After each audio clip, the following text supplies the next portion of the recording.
Hello दोस्तों, नमस्कार। कैसे हैं आप सब? फिर से एक नए वीडियो में आपका स्वागत है। और इस वीडियो में बात करने वाले हैं कि मुख्यमंत्री बहन बेटी स्वावलंबन प्रोत्साहन योजना का फॉर्म आप कैसे भरेंगे।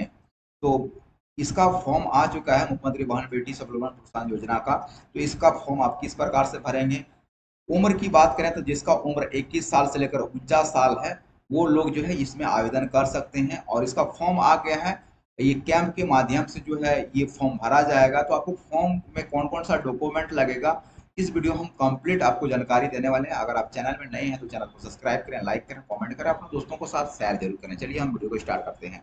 जैसा कि आप यहाँ देख सकते हैं कि यहाँ ये फॉर्म है, मुख्यमंत्री बहन बेटी स्वावलंबन प्रोत्साहन योजना हेतु आवेदन प्रपत्र। तो ये फॉर्म है। तो इस फॉर्म को किस प्रकार से भरना है, कहाँ पे आपको साइन कराना पड़ेगा, कंप्लीट जानकारी हम इस वीडियो में देंगे। तो जैसा कि आप यहाँ देख सकते हैं कि क्रमांक यहाँ पे लिखा हुआ है, तो क्रमांक आपको नहीं भरना है। क्रमांक जो इसमें आवेदन को लेगा वो क्रमांक को भरेगा। और ये ऑफलाइन आपका फॉर्म को भरा जाएगा। और ये आपका पंचायत में ये कैंप के माध्यम से जो है आपका फॉर्म लिया जाएगा। हो सकता है कि आपका पंचायत में कैंप लगे तो वहीं से इसका फॉर्म जो है जमा लेगा। तो किस प्रकार से आपको फॉर्म को भरना है, इसके बारे में हम इस वीडियो में आपको कंप्लीट बताने वाले हैं। तो यहाँ क्रमांक को आपको नहीं भरना है। इसके बाद कि ये फॉर्म जो है आपको निःशुल्क मिलने वाला है। आप निःशुल्क इस फॉर्म को आप ले सकते हैं। आप जहां पर भी कैंप लगेगा, आपका पंचायत में लगे या कहीं अदर जगह पे भी लगे, तो वहां पर ये फॉर्म जो है आपको निःशुल्क मिलने वाला है। आपको पैसा देके खरीदना नहीं है इस फॉर्म को। यहाँ पर बोला गया आवेदिका का नाम। तो आवेदिका जिसका उम्र 21 से 49 साल है वही लोग इसमें भर सकते हैं। तो अपना यहाँ पे पूरा नाम लिखना है। इसके बाद है पिता या पति का नाम लिखना है यहाँ पर। इसके बाद यहाँ पता को लिखना है, या मकान संख्या है तो आप लिख सकते हैं। इसके बाद यहाँ ग्राम या मोहल्ला है तो आप यहाँ पर लिख सकते हैं। इसके बाद यहाँ पर पंचायत है, इसके वार्ड है। अगर वार्ड में रहते हैं तो वार्ड को लिखना है, पंचायत में रहते हैं तो पंचायत को लिखना है। अगर पंचायत आपका है तो पंचायत को लिखना है। इसके बाद आपका प्रखंड, अंचल या शहर है तो यहाँ पर ये चीज आपको लिखना है।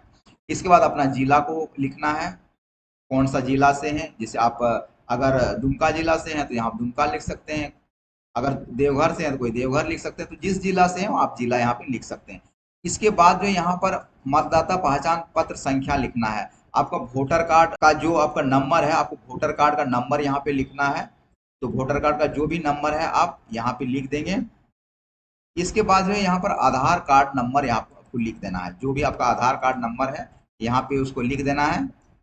इसके बाद है यहाँ पर बोला गया है कि बैंक खाता संख्या। तो यहाँ पर बैंक खाता संख्या यहाँ लिख देना है, ठीक है ना। आधार से आपका लिंक है बैंक अकाउंट तो बहुत अच्छी बात है। अगर नहीं भी है तो आप यहाँ पर लिख सकते हैं, बाद में आप लिंक करा लेंगे तो ज़्यादा अच्छा रहेगा। तो यहाँ पर अपना अकाउंट नंबर लिखना है, जो भी आपका खाता नंबर है यहाँ पे लिख देना है।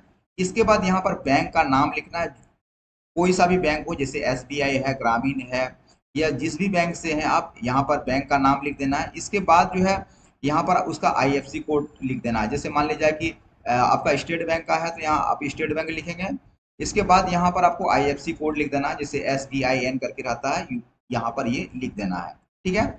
इसके बाद यहाँ पर बोला गया कि राशन कार्ड संख्या। तो यहाँ पर आपको राशन कार्ड संख्या लिखना है। राशन नंबर, राशन कार्ड में जो भी नंबर है वो राशन नंबर यहाँ पर लिखना है। इसके बाद यहाँ पर पैन कार्ड बोला कि अगर है तो आप लिख सकते हैं, अगर नहीं है तो आप नहीं लिख सकते हैं। यहाँ पर लगे नॉट मैंडेटरी, तो आप यहाँ ये छोड़ सकते हैं, ठीक है। इसके बाद यहाँ पर बोला गया कि कोई भी सामान्य अनुसूचित जनजाति, अन्य पिछड़ा वर्ग, यहाँ लिख सकते हैं। जिस भी जाति से यहाँ पर जाति लिख सकते हैं। यहाँ आयु अपना लिख सकते हैं, यानी आपका उम्र कितना हो यहाँ पर लिख सकते हैं, ठीक है ना। इसके बाद आपका जन्म तिथि है तो यहाँ पर अपना जन्म तिथि को लिख सकते हैं। जो भी साल है, मतलब 21 साल पूरा होना चाहिए और 49 साल से 50 साल से आपका कम होना चाहिए, यानी 49 साल होना चाहिए। तो यहाँ पर अपना पूरा जन्म तिथि को लिखना है। इसके बाद लिखा यहाँ पर बताया गया कि आवेदक का पहचान चिन्ह, अगर आपका मुंह में कोई तिल वगैरह है या कुछ भी कटा हुआ है तो आप यहाँ लिख सकते हैं। अगर हाथ में भी है तो अंगुली में भी अगर कुछ कटा हुआ है या निशान है तो यहाँ पर लिख सकते। इसके बाद यहाँ पर आपका मोबाइल नंबर होगा। यहाँ पर आपको मोबाइल नंबर देना बहुत जरूरी है, तो यहाँ पर एक मोबाइल नंबर दे देंगे। इसके बाद बोला गया कि क्या आवेदिका विवाहित है। अगर आप शादीशुदा हैं तो यहाँ पर यस में टिक करेंगे, अगर शादीशुदा नहीं है तो यहाँ पर नो में टिक करेंगे, ठीक है। इसके बाद यहाँ पर अगर शादी किए हैं तो यहाँ पर हाँ लिख देंगे, अगर नहीं किए हैं तो यहाँ पर नहीं लिख देंगे। इसके बाद यहाँ पर बोला गया कि विधवा है या तलाक हुआ है वो यहाँ पर लिख सकते हैं। अगर विधवा है तो यहाँ पर लिख सकते हैं, अगर तलाक हुआ तो यहाँ पर लिख सकते हैं। इसके बाद नीचे आ जाएंगे, यहाँ पर कुछ बोला गया कि आपको जो भी दस्तावेज लगेगा, जो भी आपका यहाँ पर डॉक्यूमेंट लगेगा, ये यहाँ पर लिख सकते हैं। तो आपको क्या क्या डॉक्यूमेंट में क्या क्या लगेगा, कौन कौन सा कागज लगेगा, यहाँ आप देख सकते हैं। तो आपका एक चाहिए आधार कार्ड का छाया प्रति, यानी आधार कार्ड का एक जेरोक्स चाहिए। यहाँ पर आपको यस करना है, ठीक है। अगर नहीं लगा रहे हैं तो यहाँ पर नो करना है, लेकिन आपको लगाना ही पड़ेगा, तभी आपका सही होगा, नहीं तो आपको नहीं मिलेगा, ठीक है ना। आधार कार्ड आपको लगाना बहुत जरूरी है। मतदाता पहचान पत्र का छाया प्रति लगाना है, उसका भी एक जेरोक्स लगाना है। यहाँ पर आपका वोटर कार्ड का एक जेरोक्स लगाना है। इसके बाद जो है बैंक पासबुक का जो जेरोक्स लगाना है यहाँ पर, ठीक है ना, बैंक खाता का यहाँ जेरोक्स लगाना है। इसके बाद पैन कार्ड अगर है तो आप दे सकते हैं, अगर नहीं है तो इसको छोड़ सकते हैं, ठीक है ना, यहाँ पर नो कर देंगे, ठीक है। इसके बाद राशन कार्ड का एक फोटो स्टेट आपको लगाना है, यहाँ पर राशन कार्ड का फोटो स्टेट दे देंगे। इसके बाद घोषणा पत्र जो है आपको नीचे दिया गया है, ये 3 पेज का फॉर्म है, हम नीचे आपको बताएंगे कि ये घोषणा पत्र वहां पर है, तो यहाँ पर भी आपको यस करना है, ठीक है। घोषणा पत्र को भी यस करना है, ठीक है। इसके बाद यहाँ पर अपना तारीख दे देंगे, जिस तारीख को आप भर रहे हैं। अब जिस तारीख को आपके यहाँ पंचायत में कैंप लग रहा है या कहीं पर भी आपका कैंप लग रहा है, अगर आप भरे हैं तो वह यहाँ पर जो है अपना उस डेट उस तारीख को यहाँ पर लिख देंगे। इसके बाद यहाँ पर जो है अपना सिग्नेचर कर देंगे। अगर अंगूठा करते हैं तो आप अंगूठा का निशान यहाँ पर लगा दें। इसके बाद यहाँ लिखे पावती रसीद, ये आपको देने वाला है। जब जमा कर देंगे, ये पूरा फॉर्म भर के जो है आप जमा कर देंगे, तो आपको ये फाड़ के आपको दिया जाएगा। यहाँ तक जो है आपको ये वाला दिया जाएगा, ठीक है। ये पावती रसीद हुआ आपका कि हम आवेदन किए हैं, ठीक है ना। तो यहाँ पर भी भर देना है आपको, जिससे आवेदिका का नाम भरना है, जिस तरह से ऊपर भरे इस प्रकार यहाँ भी भरना है। इसका पिता या पति का नाम यहाँ भर देना है। एक मकान संख्या है तो आप भर सकते हैं। इसके बाद यहाँ पर अपना ग्राम लिख देंगे, कौन सा गांव से है, गांव का नाम लिख देंगे। इसका पंचायत लिख देंगे, इसका प्रखंड लिख देंगे।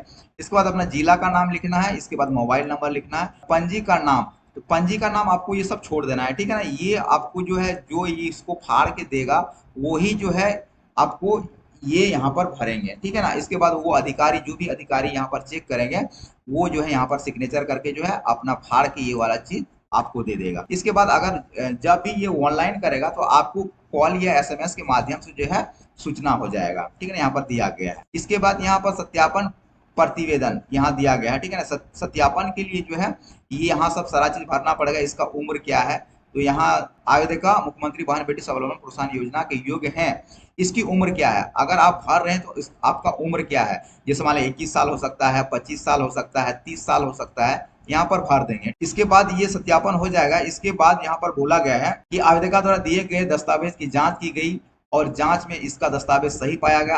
आवेदिका द्वारा प्रपत्र संबंधित घोषणा पत्र पर समर्पित किया गया है, अतः संघ की पेंशन की स्वीकृति की अनुशंसा करता या करती हूँ। यहाँ पर बोला गया कि अस्वीकृति की अनुशंसा की स्थिति में कारण का स्पष्ट उल्लेख करेंगे।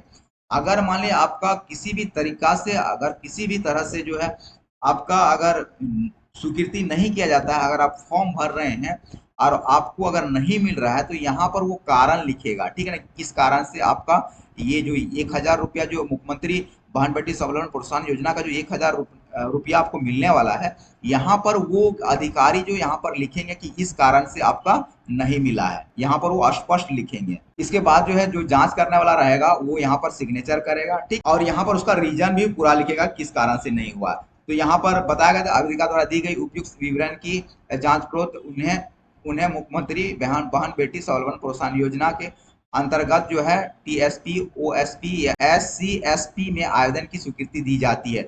अगर आपको स्वीकृति दिया जाता है तो यहाँ पर वो टिक लगा देंगे, ठीक है। अगर वो फिर अगर अस्वीकृत किया जाता है तो अगर यहाँ वो टिक मारता है तो ये अधिकारी का काम है। तो यहाँ पर अगर वो टिक मारता है तो उसको यहाँ पर लिखना पड़ेगा कि क्यों ये गलत हुआ है। इसके बाद वो यहाँ पर स्वीकृति का सिग्नेचर करेगा। यह प्रखंड विकास पदाधिकारी जो है, जो बीडीओ है, वो यहाँ पर सिग्नेचर कर देगा, या अंचल अधिकारी है वो यहाँ पर सिग्नेचर करके जो है आपका स्वीकृति कर दिया जाएगा। इसके बाद नीचे आ जाएंगे, ये घोषणा पत्र है जो ऊपर में बताया कि घोषणा पत्र में भी आपको टिक लगाना है। तो ये घोषणा पत्र है, इसको पूरा आपको भरना है। किस तरह से भरना है, उसी तरह से जैसे ऊपर में बताया, जैसे मैं आवेदिका का नाम, जो भी नाम है यहाँ पर आप लिख देंगे। इसके बाद पिता या पति का नाम यहाँ पर लिख देंगे, उम्र कितना हुआ ये चीज लिख देंगे। इसके बाद गांव, अपना गांव को लिख देंगे, यहाँ पर ग्राम लिखा या पता लिखा हुआ है तो पता या गांव, तो ये चीज यहाँ पर लिख देना। इसके बाद पोस्ट लिख देना, इसका थाना लिख देना है। इसके बाद पंचायत आपको लिख देना है, इसके बाद प्रखंड या अंचल आपको लिख देना है, इसके बाद जिला यहाँ पर लिख देना है, इसके बाद मोबाइल नंबर यहाँ पे लिख देना है, क्योंकि 100 घोषणा पत्र है, ठीक है ना, इसको भरना बहुत जरूरी है, क्योंकि वहां अगर टिक मारते हैं तो इसको भरना बहुत जरूरी है। इसके बाद भर देंगे यहाँ। इसके बाद जो यहाँ पर आप जो सिग्नेचर करते हैं तो सिग्नेचर कर देंगे, ये अंगूठा का निशान लगाते हैं तो यहाँ पर जो अंगूठा का निशान आप लगा देंगे। ये फॉर्म जो है कंप्लीट भरा के कंप्लीट हो जाता है। कंप्लीट होने के बाद जो है जब ये फॉर्म आपका, ये फॉर्म यार ऊपर वाला जो फॉर्म है, ये वाला जो फॉर्म है, ये फॉर्म जो है आपको जमा करना पड़ेगा, और जमा करने के बाद जो है आपको ये जो रसीद जो दिया जाएगा इसको रखना है, और आप जो मोबाइल नंबर दिए हैं वो मोबाइल नंबर पर आपको अगर स्वीकृति हो जाता है तो आपको वो मोबाइल नंबर पर एक मैसेज आएगा कि नहीं, आपका जितना भी कागजात था सारा चीज जो है सही है और हम इसको स्वीकृत किया जाता है, तो आपके पास जो है मैसेज आ जाएगा। और ये सत्यापन प्रति भी आपको लगाना पड़ेगा, यानी आपको 2 कॉपी देना पड़, 3 कॉपी देना पड़ेगा, लेकिन एक जो है फाड़ के जो है आपको दे दिया जाएगा। ये वाला जो फाड़ के जो है पहला वाला पेज जो है, ये थोड़ा सा जो पावती जो लिखा हुआ पावती रसीद, ये आपको वापस फिर दे देगा यहाँ से फाड़ के। तो इससे पता चलता है कि आप जो है आवेदन कर दिए। और जब अगर प्रमाणित कहीं मांगेगा कि मेरा क्यों नहीं स्वीकृति हुआ है, तो इससे आप जो है उसको बता सकते हैं कि मैंने भी इसको अप्लाई किए थे लेकिन मेरा स्वीकृति नहीं हुआ, या किसी कारण बस ऐसा होता है, तो आप इसको दिखा के जो है फिर से इसको चालू करवा सकता है, या किसी भी प्रकार की कोई त्रुटि होती है तो इसको दिखा सकते हैं आप। तो इस प्रकार जो है आप जो है इस आवेदन को भर सकते हैं मुख्यमंत्री बहन बेटी सबलवन प्रोत्साहन योजना का, जो कि आपको महीना का जो है 1000 रुपया आपको प्रति माह जो दिया जाएगा। इस वीडियो में इतना ही। अगर वीडियो आपको पसंद आए तो चैनल को सब्सक्राइब करें, लाइक करें, कमेंट करें और अपने दोस्तों के साथ शेयर जरूर करें। धन्यवाद।